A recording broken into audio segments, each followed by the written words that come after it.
Hello everyone.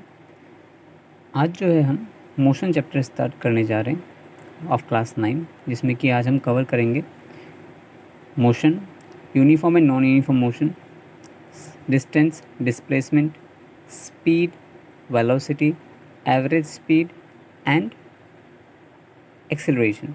इन topics को हम cover करने जा रहे हैं। ओके। और इसके साथ जो है मैं पीडीएफ भी अटैच करूँगा, जो कि आपको नीचे मिलेगा। आप उसको भी डाउनलोड कर सकते हैं ताकि आपको कंप्लीट नोट्स मिल सके। तो चलिए स्टार्ट करते हैं। ना सपोज देखिए, एक ऑब्जेक्ट था, यानी कि एक इंसान था जो पॉइंट ए में था। थोड़ा देर बाद वो कहाँ चला गया? पॉइंट बी में चला गया। अब पॉइंट ए से बी में जब गया वो, तो उसको क्या लगा? उसको एक सर्टेन टाइम लगा, टी, है कि नहीं। नाउ वो ए में था, वो कहाँ चला गया? बी में चला गया, यानी कि इसने क्या किया? अपना पोजीशन चेंज कर लिया। उसीलिए हम क्या कहते हैं कि ये जो इंसान था ये मोशन में था, because he changed his position with respect to time. ठीक है, वही मोशन का डेफिनेशन है। A body is said to be in motion if it changes its position with respect to time. Okay, now see, there are two types of motion, uniform motion and non uniform motion. अब uniform motion में क्या होता है? देखिए, the object covers same distance in same amount of time. Same distance cover किया है और same time में ही कवर किया है। इसको क्या कहते हैं? यूनिफॉर्म मोशन कहते हैं कि सेम टाइम पे सेम डिस्टेंस कवर कर करके आगे आगे जा रहा है। सो this is called uniform motion. ठीक है ना। दूसरा जो है वो है, देखिए, non uniform motion. Non uniform में क्या होता है? या तो ऑब्जेक्ट सेम डिस्टेंस कवर करेगा मगर टाइम जो है वो अलग अलग रहेगा, कि पहले में 2 सेकेंड, दूसरे में 3 सेकेंड, फिर 5 सेकेंड, ऐसे करके। या फिर ऐसा हो सकता है और कि डिस्टेंस वो अलग अलग कवर कर रहा है लेकिन टाइम सब में बराबर लग रहा है। सो एनी हाउ यहाँ पे जो है नॉन यूनिफॉर्मिटी एक हो रहा है, तो इसीलिए इसको क्या कहते हैं? Non uniform motion. So that means uniform motion का मतलब क्या हुआ? Uniform motion, a body is said to be in uniform motion if it covers equal distances in equal interval of time. Time और जो है डिस्टेंस इक्वल है। और non uniform में क्या होता है? A body is said to be in non uniform motion if it covers unequal distances in equal interval of time और equal distances in unequal interval of time. इनमें से कुछ भी ये कर सकता है, दोनों ही केस में ये नॉन यूनिफॉर्म होगा। ठीक। नाउ नेक्स्ट पॉइंट क्या है? देखिए, जो डिस्टेंस टाइम ग्राफ है ये यूनिफॉर्म के लिए, यूनिफॉर्म मोशन के लिए स्ट्रेट लाइन होता है। ये हमेशा कैसा होगा? स्ट्रेट लाइन होगा। जैसा भी होगा स्ट्रेट होगा, क्योंकि वो डिस्टेंस और जो है टाइम वो इक्वल अमाउंट में कवर करता है, इसलिए स्ट्रेट लाइन होगा। और नॉन यूनिफॉर्म के लिए कैसा होगा? एक कर्व्ड लाइन होगा। लाइन हमेशा कर्व्ड होगा, ऐसा हो सकता है, ऐसा हो सकता है। ठीक है, line line will be curved. So distance time graph will be. Now distance and displacement. So distance and displacement क्या होता है? सपोज हम लोग पॉइंट ए में हैं और हमको जाना है पॉइंट बी तक, और this is the road. Okay, इस रास्ते से हमको जाना होगा। सो ये ऐसे करते हुए हम ऐसे यहाँ पे चले जाएंगे, but this is the actual path. So इसी एक्चुअल पाथ को, जिस रास्ते से हमको दूसरे पॉइंट तक जाना है, उसी को क्या कहते हैं? डिस्टेंस कहते हैं। ठीक है, मीन्स कि the actual path travel by an object from one point two another point is called distance travelled by the object. ठीक है, the actual path travelled by an object is called distance. ठीक है, and displacement क्या होता है? कि suppose अभी हमको ए पॉइंट से बी पॉइंट तक जाना है, and that is also by using shortest path. So the shortest path is this ना, straight line.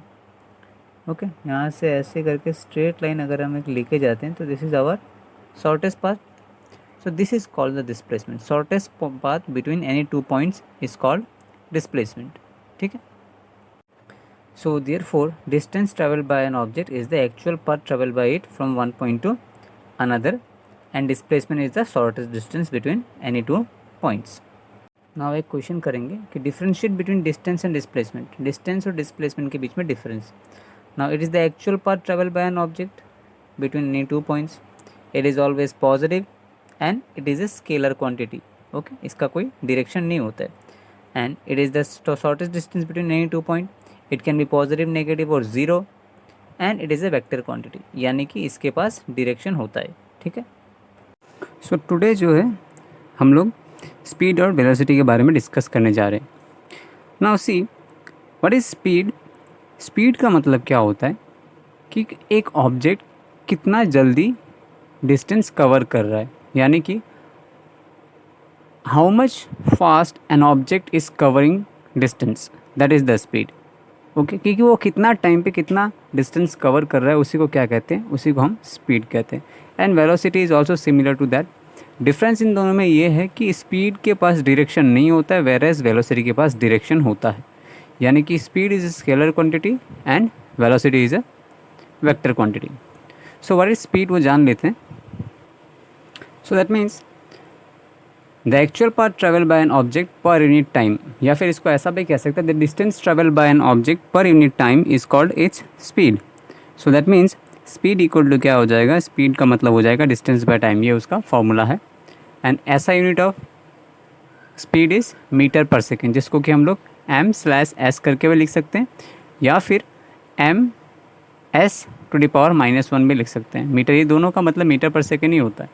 And it is a scalar quantity. अब स्केलर क्वांटिटी का मतलब आप लोग को पता ही होगा, that means it has no direction, इसके पास कोई एक स्पेसिफिक डायरेक्शन नहीं है। ओके, अब आगे बढ़ते हैं नेक्स्ट टॉपिक की ओर, दैट इज़ वेलोसिटी। ना see, so what is velocity?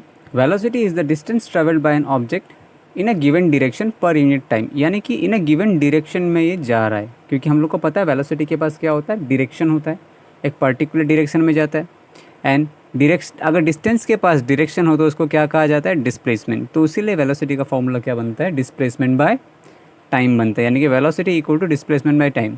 अब देखिए स्पीड मतलब क्या था, डिस्टेंस बाय टाइम, और वेलोसिटी का मतलब क्या होता है, displacement by time. That is the difference. Okay, SI unit दोनों में सेम रहेगा, metre per second. And it is a scalar vector quantity, sorry it is a vector quantity. Velocity जो है वो वेक्टर क्वांटिटी, इसके पास डायरेक्शन होता है। Okay, is it clear? Now in दोनों का देखिए, इन दोनों का फॉर्मूला जो है एक ही है। लिखने के जब हम फॉर्मूला लिखते हैं तो दोनों को सिंबल जो है एक ही यूज़ किया जाता है। जैसे कि अभी इनका फॉर्मूला देखिए क्या होता है, तो ये इसका फॉर्मूला है, स्पीड और else we can say velocity is equal to distance और डिस्प्लेसमेंट बाय टाइम। सिंबल में देखिए स्पीड और वेलोसिटी दोनों को हम लोग वी से डिनोट करते हैं, और एस इज़ द डिस्टेंस, या फिर आप इसको डिस्प्लेसमेंट भी कह सकते हैं। दोनों का सिंबल सेम है। And T is the time for which the body is moved. Okay, so यानी कि फॉर्मूला दोनों का सेम ही है, v equal to s by t. यानी क्वेश्चन करते वक्त आप इसको डिफ्रेंशिएट नहीं कर सकते, नहीं भी करना चाहिए, सो दैट आप इजीली इसको सॉल्व कर सकें। ठीक है, अब आगे बढ़ते हैं हम लोग का नेक्स्ट टॉपिक की ओर, that is our average speed. So average speed क्या होता है, देखिए the total distance travelled in total time taken, the total distance travel by an object in total time T. कि सपोज एक ऑब्जेक्ट ए से पहले स्टार्ट किया, फिर बी में गया, बी से फिर वो सी में गया, सी से फिर वो डी में गया। अब ए से लेकर बी तक उसने कितना डिस्टेंस ट्रेवल किया, S1। ना एस क्यों लिखा, S is the symbol for distance और डिस्प्लेसमेंट। ठीक है, S1 उसने ट्रैवल किया, फिर उसने S2 ट्रैवल किया, फिर उसने S3 डिस्टेंस ट्रैवल किया। अब तीनों का जो है टाइम यहाँ पे T1, T2 and T3 respectively दिया हुआ है। सो what is the average speed? Average speed क्या होगा, देखिए एवरेज स्पीड जिसको हम लोग V एवरेज लिख सकते हैं। ठीक है, average speed equal to total distance कितना हुआ, S1 plus S2 plus S3। So this is the total distance and total time T1 plus T2 plus T3। So average speed का मतलब क्या होता है, total distance travelled by an object in total time. Okay, so that is our average speed. इसका कुछ question है जो हम लोग करेंगे बाद में। ठीक है, चलिए अब आगे बढ़ते हैं हमारे नेक्स्ट टॉपिक की ओर, that is acceleration. Now what is acceleration? Acceleration का मतलब क्या होता है, rate of change of velocity, कि कितना जल्दी जो है वेलोसिटी चेंज हो रहा है। ओके, यानी कि स्पीड कितना जल्दी चेंज हो रहा है। अगर किसी ऑब्जेक्ट का स्पीड, या फिर हम उसको वेलोसिटी भी कह सकते हैं, अगर किसी ऑब्जेक्ट का वेलोसिटी चेंज हो रहा है तब वहाँ पे क्या आता है, तब वहाँ पे आता है एक्सेलरेशन। ओके, यानी कि स्पीड चेंज होने में या तो वो एक्सेलरेट करेगा, ठीक है, और यहाँ पे और एक टर्म आता है जिसको कहते हैं डिसेलरेशन या फिर रिटार्डेशन। एक्सेलरेशन का मतलब होता है जब स्पीड चेंज होता है फ्रॉम स्मॉल टू ग्रेटर, यानी कि छोटे से बड़ा जब होता है, स्पीड जब बढ़ता है, इंक्रीज़ करता है, तब हम लोग उसको कहते हैं एक्सेलरेशन। और अगर स्पीड पहले ज़्यादा था बाद में कम हो रहा है, तब उसको हम लोग क्या कहते हैं, retardation. Okay, so what is the definition of acceleration? Acceleration का डेफिनेशन होता है the rate of change of velocity is known as acceleration. Okay, so the rate of change of velocity is known as acceleration. तो यानी कि इसका मतलब क्या हुआ कि एक्सेलरेशन का मतलब हुआ change in velocity by time, change in velocity bye time. अब चेंज इन वेलोसिटी का मतलब क्या हुआ कि चेंज हुआ, यानी कि पहले कभी सोचिए एक कुछ वेलोसिटी था इनिशियल, बाद में वो क्या हो गया, दूसरा स्पीड में, दूसरा वेलोसिटी में चला गया, यानी कि फाइनल। तो चेंज कैसे मिलता है हम लोग को, हमको हमेशा चेंज कैसे मिलता है, फाइनल माइनस इनिशियल। जैसे कि सपोज़ मैं अभी कहूँ आपको पहले 20 मार्क्स मिलता था, अभी आपको मिलने लगा 45 मार्क्स आउट ऑफ 50, तो आप कहेंगे ना कि मुझ में चेंज आया है कि नहीं। सो दैट इज़, पहले आप फाइनल बोलेंगे फिर बोलेंगे इनिशियल, उसको माइनस करेंगे तो क्या मिलेगा आपको, चेंज इन वेलोसिटी, चेंज। तो उसी को क्या कहते हैं, इसी चेंज इन वेलोसिटी को क्या कहते हैं, एक्सीलरेशन।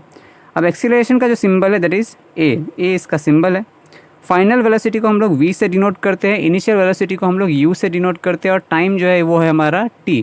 यहाँ से एक फॉर्मूला हमको मिलता है एक्सीलरेशन का, that is a equal to v minus u by t, where v is the final velocity, u is the initial velocity and t is the time taken.